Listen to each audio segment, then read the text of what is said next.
42वां श्लोक। और कई बातों में एक बात यह है कि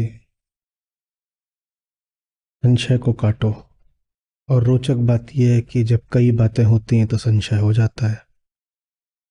तो जो धर्म का क्षेत्र है वो जाने अनजाने इस तरह के संशयों का भी बहुत शिकार हुआ है। कैसे संशय? इस संशय को काटने के लिए बहुत सारी बातें कह दी गई। उन बहुत सारी बातों से ही संशय हो गया। बहुत सारी बातें कह क्यों दी गई? क्योंकि संशय को काटना बहुत जरूरी था। क्योंकि संशय को काटने के बाद जो शेष रहता है वो प्यारा इतना होता है कि आप संशय को काटने के लिए हर दिशा से प्रयत्न करते हो। अज्ञान संभूत, फिर उसके बाद मन का संशय। तो पहले तो आत्मज्ञान है, आत्मज्ञान से अगली बात आ गई मन पर। मन में भी क्या है? संशय है। गिनते चलिएगा। आत्मज्ञान, आत्मज्ञान किस जगह अवस्थित है? तो कहा मन में। मन में वो क्या रूप लेता है? संशय का रूप लेता है। आत्मज्ञान, मन, संशय। फिर क्या करना है? ज्ञान की तलवार से उसको काटना। ये चौथी बात हो गई। ज्ञान आ गया चौथी बात में। पांचवी बात क्या हो गई? कि योग में तुम स्थित हो जाओ। तिष्ठ, बैठना, आतिष्ठ।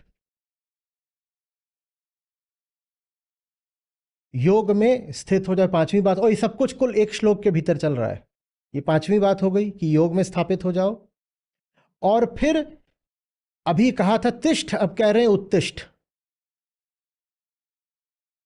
उत्तिष्ठ एक तरह से तिष्ठ का विपरीत होता है। तिष्ठ माने, उत्तिष्ठ माने खड़े हो जाना। फिर कह रहे हैं कि अब तुम खड़े हो जाओ। ये छठी बात हो गई एक श्लोक के अंदर। अब ये बातें ही इतनी होती हैं कि अगर सावधान न रहे व्यक्ति तो इन बातों में ही उसे संशय हो जाएगा। ये सारी जो बात है कि आत्म अज्ञान से आता है मन का संशय, फिर उसको कहा है कि फिर उसको काटना है किससे? ज्ञान से। फिर कहा कि उसका परिणाम ये होगा कि तुम योग में स्थापित हो जाओगे। कहा कि योग में स्थापित हो जाओगे तो तुम फिर उठोगे। उठो। उठने के यहाँ दो अर्थ हो सकते हैं। एक अर्थ ये भी हो सकता है कि वो जो बैठ गए थे रथ में कि युद्ध नहीं करूंगा, तो कह रहे हैं कि उठ खड़े हो जाओ। दोनों अर्थ हो सकते हैं, पर हम जो सूक्ष्मतम अर्थ है वो लेंगे। उठना माने चेतना का आरोहण। तो इन सारी बातों के मूल में क्या बात है? सब कुछ शुरू किससे हो रहा है? आत्मज्ञान से। आत्मज्ञान से सब शुरू हो रहा है। ठीक है ना? आत्म अज्ञान को ही हटाना है ज्ञान से। बाकी सब बातें पारिधिक हैं, बाकी सब बातें अलंकरण जैसी हैं। बाकी सब बातें और ज्यादा स्पष्ट करके समझाने के लिए हैं। मूल बात बस इतनी ही है। और जो मूल बात है वो पिछले श्लोक में भी थी। मूल बात है, चूंकि वो मूल है इसीलिए हर श्लोक में होगी। मूल बात है आत्म अज्ञान को अज्ञान से हटाना। तो विक्षेप की पूरी संभावना है यहां पर। कोई आकर कह सकता है कि ये जो पूरा श्लोक है ये योग के बारे में है, योग के बारे में है। और कौन सा योग कहेगा? ये जो हठ योग है उसके समर्थन में ही तो पूरा श्लोक है। ये देखो ना, इसमें योग की बात हो रही है। कोई आके कह सकता है कि इसमें श्री कृष्ण अर्जुन से कह रहे हैं कि अगर तुम सचमुच क्षत्रिय हो तो तलवार उठाओ ना। देखो ना, इसमें असी की बात हुई है,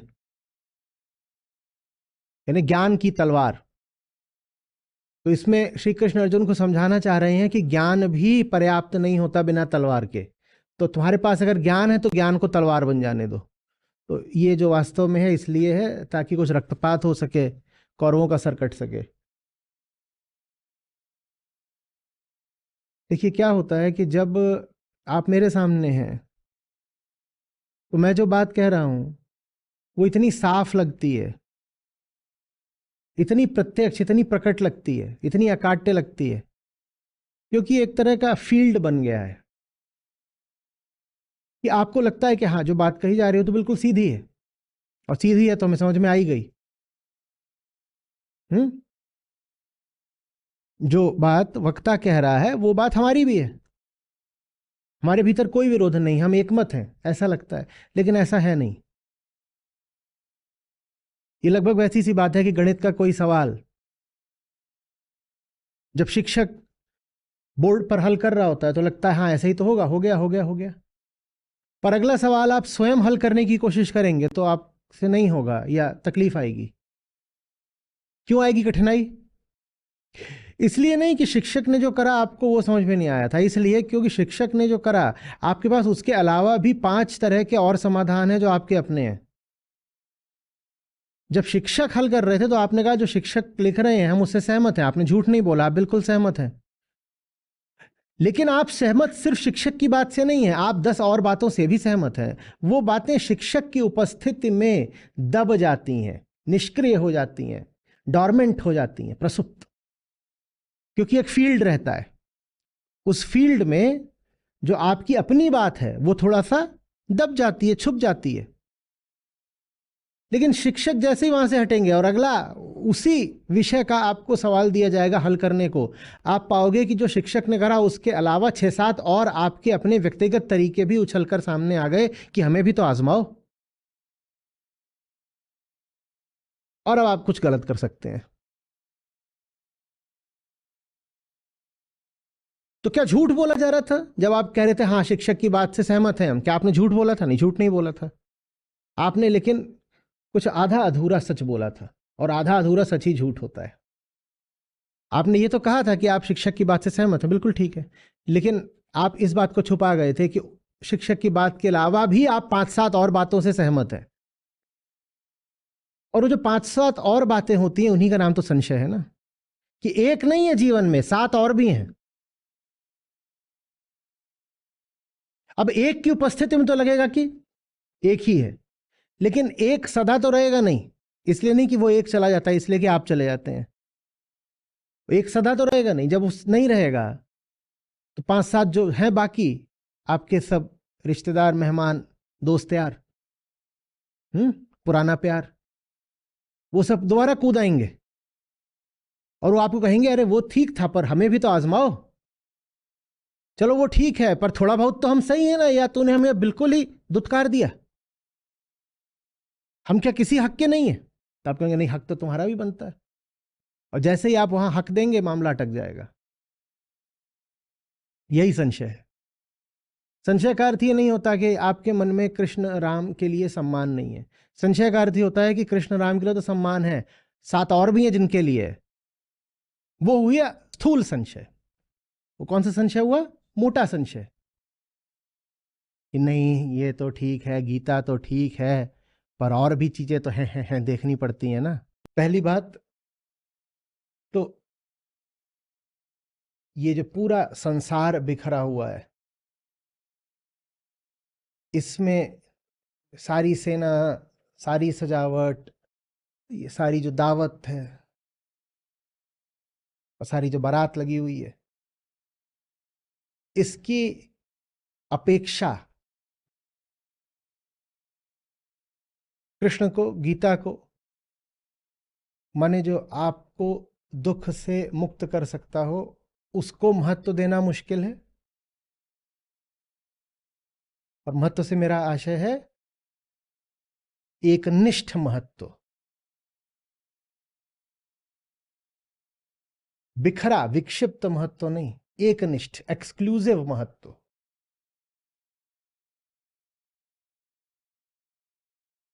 और इस नाते वो शिक्षक वाला उदाहरण, कि शिक्षक ने जो विधि बताई वो तो ठीक है, इतने दुस्साहसी हम नहीं है कि कहते हैं कि शिक्षक गलत है। हम कभी ये नहीं कहते शिक्षक गलत है, हम कहते हैं शिक्षक तो सही है पर हमारा भी तो कुछ ख्याल करो ना। नहीं, हम भी तो कुछ है थोड़ा बहुत, excuse me, little bit adjust please. भारतीय रेलवे की आदत पड़ गई है, सीट किसी के लिए भी आरक्षित हो, थोड़ा सा हमारा एक्सक्यूज मी थोड़ा सा एडजस्ट प्लीज, घुसे ही चले आते हैं और सारा खेल खत्म।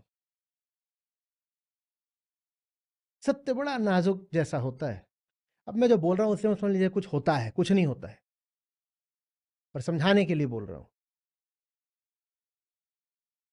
उसके साथ इस तरह की धृष्टता करोगे तो वो पूरा ही हट जाता है। उसको आप जरा सा हटाओगे तो वो पूरा ही हट जाएगा। या तो उसको पूरी जगह दो और उससे इतनी सी भी जगह लोगे तो पूरा ही हट जाएगा। और आप कहोगे हमने क्या किया, he is just being finicky. हमने 99 तो उसको ही दिया था, हम थोड़ा सा आशकुश में लिटिल बिट। वो फिर कहता है लिटिल बिट नहीं, तुम पूरे ही अपने चलो, हम पूरे ही हट जाते हैं। बहुत नजाकत है उसमें।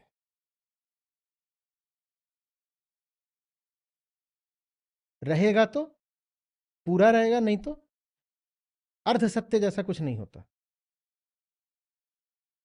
थोड़ा थोड़ा। और वही अर्ध सत्य है वो उम्मीद, वो आशा जिसको तलाशती है माया। कहती है नहीं आप अपना रखिए, थोड़ा सा तो हमारा छोड़ दीजिए ना, थोड़ा सा, बाकी तो हम पूरी बात आपकी मानेंगे, थोड़ा तो हमारा चलने दीजिए ना। ये जो थोड़ा है यही तुम्हें खा जाता है। अहंकार को भी सत्य ऐसा नहीं है कि पूरी तरह बुरा ही लगता है।